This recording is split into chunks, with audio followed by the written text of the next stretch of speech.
When Shireen Callahan moved from Texas to Rhode Island with her husband David and their 5 kids, she hoped for a fresh start in a quieter place. Little did she know, the real gift of this move would be a friendship that would change the course of her family's life and that of her neighbor, Paul. Paul Whitmore, an 82-year-old widower, had lived on the same piece of land for over 50 years, building memories with his beloved wife. Since her passing 6 months earlier, Paul's days had grown cold and empty. His family was gone, his friends had passed on, and he was the last of his siblings. Each day felt long and lonely, with no one to share it with.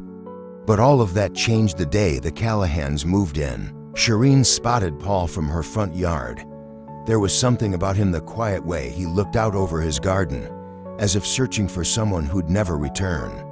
A few days later, Shireen decided to break the ice, knocking on Paul's door with a warm smile and a plate of homemade cookies. Paul's initial surprise turned to gratitude as he realized he'd found a new friend. Within days, Shireen's children had taken to Paul as if he were their own grandfather. They called him Uncle Paul, rushing over each day after school, excited to hear his stories. At first, Paul was reserved, but gradually, the children's laughter and energy filled the void his wife had left behind. He found himself looking forward to their visits, feeling a joy he thought he'd lost forever. The Callahans soon began inviting Paul over for family dinners. These gatherings became a lifeline for him, and each night, as he sat at their table, he felt more alive than he had in years.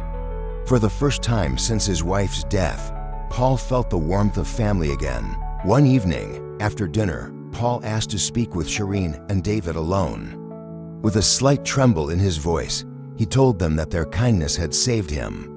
"I don't think I would have made it without you," he said, wiping a tear from his eye. Moved by their compassion, Paul revealed a plan he'd made.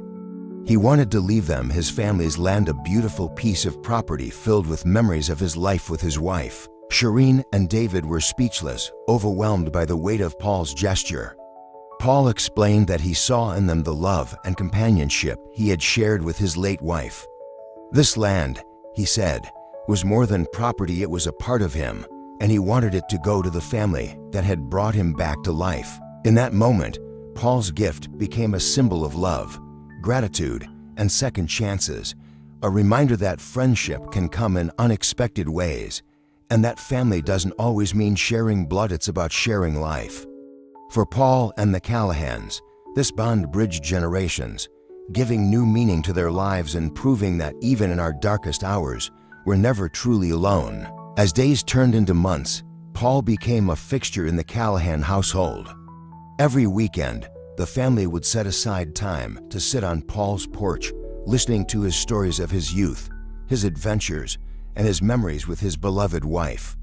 In return, Paul soaked up every moment of the children's laughter and antics, filling his quiet house with new sounds and memories. Paul became more than just a neighbor or an uncle to the Callahan children. He became a guiding presence, a storyteller, and a reminder of resilience. On warm summer evenings, he'd take the older children to the edge of his land where he kept a small grove, planted by him and his wife decades ago. He showed them the tree he'd carved their initials into when they were young and in love, and the children would listen with wide eyes, spellbound by the tales of a life so different from theirs yet filled with the same hopes and dreams. One winter morning, Paul called Shireen and asked her to come over.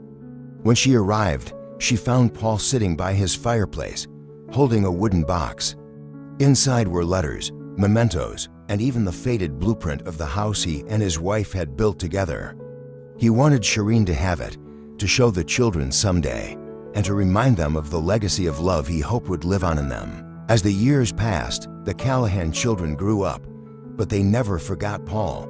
They visited him through college, through new jobs, and even brought their own children to meet the man who had become their family's honorary grandfather. When Paul eventually passed away, it wasn't with sadness, but with peace, knowing that his legacy had found a new home in the hearts of the Callahan family. Paul's land was left just as he'd hoped, filled with laughter, love, and new stories, with the Callahans continuing to care for it in his memory. And every year on the anniversary of his passing, Shireen would take her children and later grandchildren to the grove, telling them about the remarkable neighbor who had once lived there, sharing his strength, wisdom, and love with those who needed it most. Paul's story became a part of the Callahan family's own story, a reminder that kindness and connection have the power to heal even the deepest loneliness, and that love lives on, finding new ways to blossom and grow. Years rolled by, but the impact of Paul's presence remained a treasured legacy in the Callahan family. His memory became woven into their traditions and stories, each generation passing down tales of the elderly man who had found new purpose in the embrace of family. One particularly poignant moment occurred during a family gathering several years after Paul's passing. Shireen, now a grandmother herself, gathered everyone around the old wooden box Paul had given her. It was the first time she had shared its contents with her children and grandchildren, and as she lifted the lid, she felt the weight of memories and the warmth of Paul's spirit. Inside were letters filled with advice Paul had written for each of the Callahan children. For her eldest son, who was often restless and ambitious, Paul had left a letter reminding him of the value of patience and the power of small steps. For her daughter, who was quiet and creative, he'd shared stories of his own artistic passions, encouraging her to always follow her heart, no matter the world's pressures. Each letter was a message from the past, crafted to guide them through life's twists and turns with the wisdom only a man of Paul's years could provide. The children read his words in awe, feeling the strength of a man they'd known and loved, now giving them guidance long after his departure. His words became a beacon for them, offering solace in moments of doubt and a reminder of the values he had quietly passed on to them. As the family closed the box that day, they decided to commemorate Paul's memory with an annual gathering on his birthday. Every year, they would come together on his land, sharing stories and updating one another on their lives. It became a time for both old memories and new traditions, a celebration of the connection that Paul had so profoundly deepened within the Callahan family. Paul's beloved grove became the heart of this tradition. They planted new trees around the original grove, each tree representing a milestone, a memory, or a moment of gratitude for the life lessons he gifted them. The grove grew larger with each passing year, a living testament to Paul's legacy, a place where laughter rang out, where quiet reflections were shared, and where each generation found strength in the roots he'd left behind. In time, the story of Paul's friendship with the Callahans became a cherished family legend, a reminder of the power of kindness and connection, and a guiding light for each new member. His gift of land had been much more than a piece of property. It had become a sanctuary of love, resilience, and the beauty of found family. And as Shireen's grandchildren grew, they understood that love could transcend generations, that family could be chosen, and that a simple act of kindness could change lives in ways they'd never imagined. As the years unfolded, Paul's legacy continued to blossom in ways even Shireen could never have anticipated. The grove he had once planted with his wife became a family treasure, and every tree they added was imbued with meaning. The Callahans and their extended family lovingly named each tree after a memory, calling them things like the tree of first laughter or the tree of second chances, making the grove not just a place, but a living tapestry of the family's life. One spring, Shireen's oldest granddaughter, Ella, approached her with an idea. "Grandma, what if we open up the grove to others?" she asked, her eyes bright with inspiration. "We could create a place where other people can come to plant trees in memory of someone they've lost or someone they love." Paul always said this land was meant for everyone. It could be a healing place for others too. Shireen felt a surge of pride. Paul's kindness had not only shaped her children and grandchildren, but had inspired a desire in them to spread his legacy of love to others. With the family's blessing, they began turning the grove into a memory garden, a special place open to the community. Families could come to honor their loved ones, share their stories, and plant trees as living memorials. The project took on a life of its own. People from all over the community came to add their own trees and stories, sharing memories of those who had touched their lives. It became a sanctuary of shared stories, laughter, and healing, a gathering place for families and friends to honor both joy and loss.